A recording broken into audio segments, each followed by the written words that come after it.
लाड़काणे जो भतो न ॾियण तां बासर हथियार बदन स्विमिंग पूल ते गाह करे फायरिंग करे ॾिनी मज़ामत ते स्विमिंग पूल मालिक ते तशद्दुद करे 50,000 रुपया फुर करे फरार थी विया। वाक़े जो इतला मिलण ते अलीगढ़ आबाद थाणे जी पुलिस पहुची तफ़सील वठी हिकु जवाबदार खे गिरफ़्तार करे मुतासिरनि खे मेडिकल लेटर जारी करे इस्पताल मुंतक़िल कयो।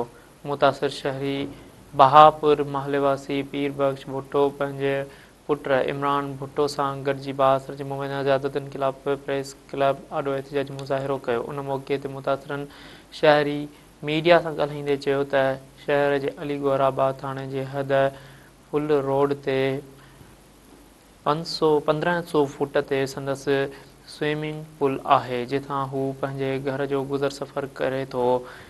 हिन चयो त ॻोठ ख़ैर मोहम्मद बिरोही वासी जतोई ज़ात जा तालुक़ रखंदड़ बासर 20,000 रुपया भतो तलब कयो वियो, जंहिंखां इनकार करण ते हथियार खणी स्विमिंग पूल ते पहुची फायरिंग कई ऐं तशद्दुद जो निशानो बणायो। होॾां पुलिस पहुची हिकु जवाबदार यूनिस जतोई खे गिरफ़्तार करे वरितो आहे ऐं NC दाख़िल करे मेडिकल लेटर पिणु जारी कयो आहे।